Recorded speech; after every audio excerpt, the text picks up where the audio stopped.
Sagittarius, hi, welcome to Mr. Queen PH at ito ang inyong weekly reading for August 19 to 25, 2024. If you are interested in private readings, meron tayong link sa description at sa pinned comment. Paka-check nyo lang information kung paano mag-book for a private reading.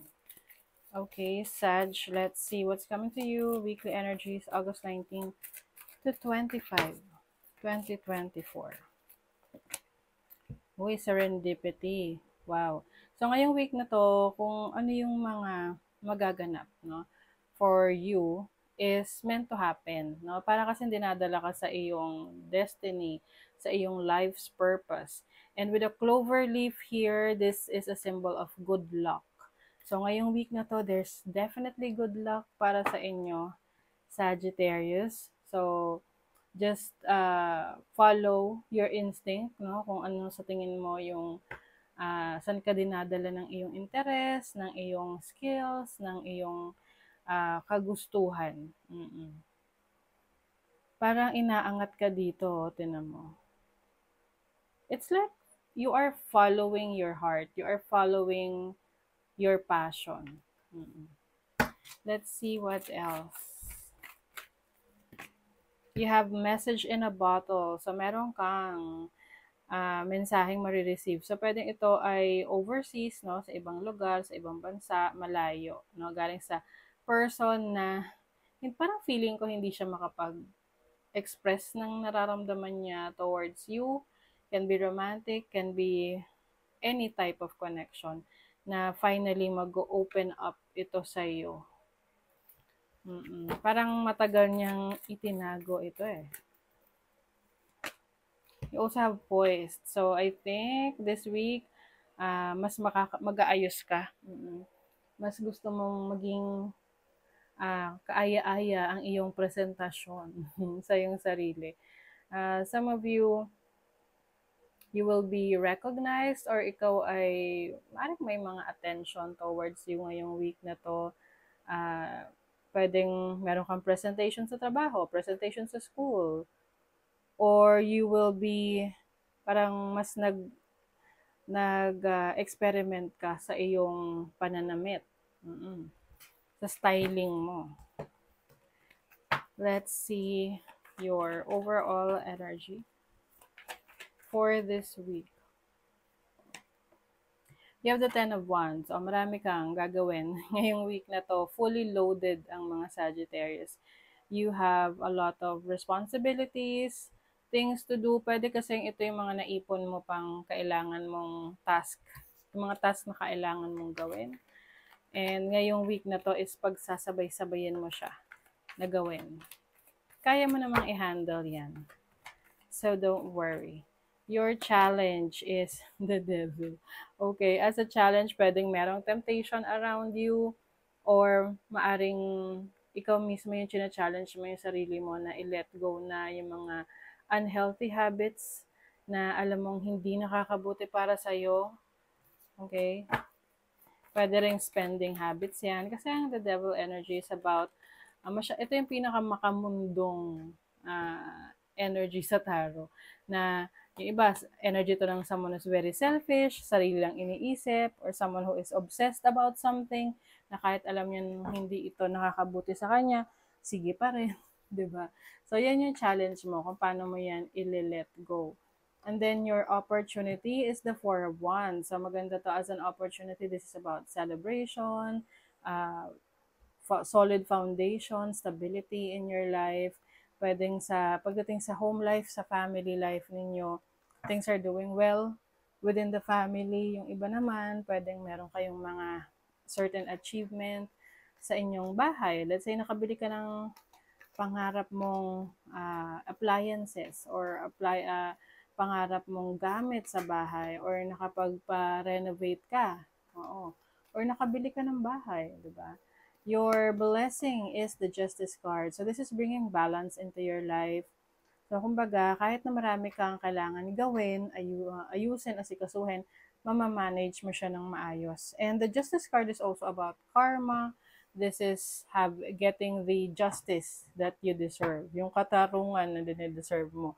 So, kung merong nang anggrabyado sa'yo, someone na nanlamang sa'yo. So, ang blessing sa'yo dyan is at least itong taong to ay makukuha na niya yung karma niya or anything na parang life's lessons niya sa buhay, no?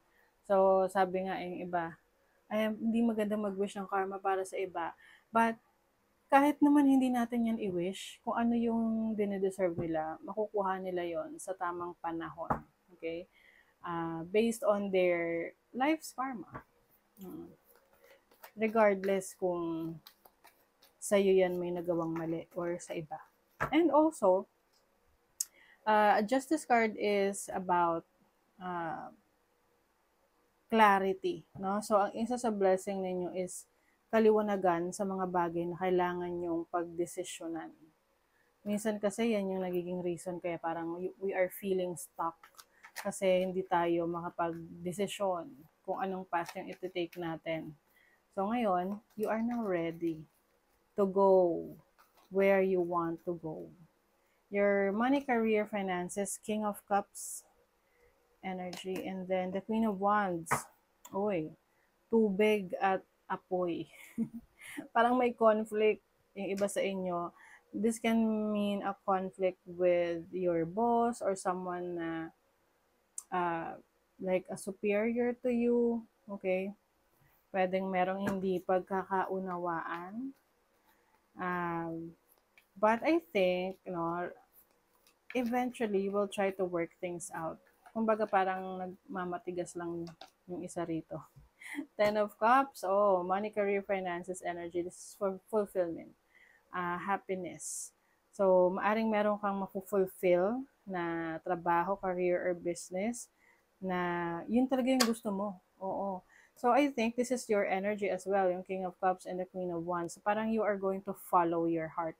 Like what I mentioned kanina with this serendipity energy na ifa-follow mo kung saan ka masaya, saan yung passion mo, lalo na if you are someone who's very creative, and you will be blessed. No? You will be blessed with happiness and contentment na dadalhin yan sa buhay mo. And then your love life, you have the Fool and the Lovers. Yung iba sa inyo magte-take ng risk pagdating sa relationship. So, this connection might be risky.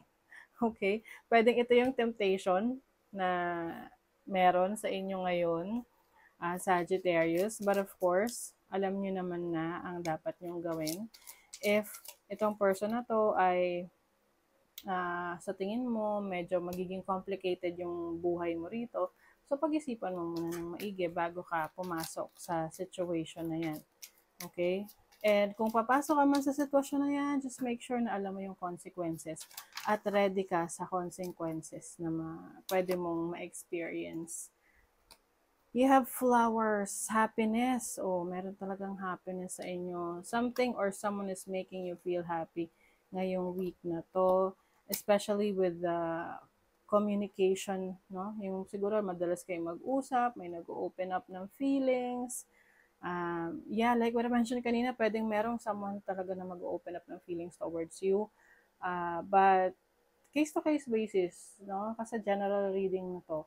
So, kung sa tingin mo wala namang problema, walang issue, wala kayong masasagasaang tao, then congratulations. But if there is someone involved here pa, no, make sure na make sure na hindi magiging complicated yung connection ninyo. Parang, it's like something na i-discover mo pa. Okay? So, yung iba sa inyo, pwedeng hindi pa ninyo to alam na merong past yung iyong person that needs to be discovered. Para at least alam mo kung sino yung pinapapasok mo sa buhay mo. Okay? Desk, pay attention to your work. Yun na nga. Kaya siguro meron 10 of Wands dito. Marami kang kailangang ayusin, asikasuhin sa trabaho. Something important such as a new job or a raise. Yung iba sa inyo merong pag-increase ng sweldo. Pwedeng may additional benefits or nag-increase talaga yung inyong income. Spiritual love, Lily. Yung ganda niyan. So I think you are Some of you, you're becoming more spiritual, mas minamahal niyo yung sarili niyo, mas inaalagaan niyo yung sarili niyo. That's why, mas marami kayong na-attract na connection. Uy, may new pathways. There's new beginnings for you. Consider whether you're happy on your current path. O, pag-isipan mo raw kung masaya ka ba sa current situation mo ngayon o hindi. Kasi kung hindi ka na masaya, then meron sa yung oportunidad na sumubok ng bago. Spiritual maintenance, be your own caretaker. So I think you are also taking care of yourself spiritually. So yung iba sa inyo mas nagiging spiritually awakened, kakaroon kayo ng spiritual uh, transformation. Sea turtle, make conscious choices, conservation. So ito yung sinasabi ko sa inyo when it comes to making decisions, no? Alam mo kung ano yung desisyon na makakabuti para sa'yo. Okay? Aware ka doon. At alam mo rin kung ano yung hindi. So, regardless kung ano yung pipiliin mo, alam mo kung ano ang consequences nun. Okay? So, that is your reading, Sagittarius. Thank you so much. Bye!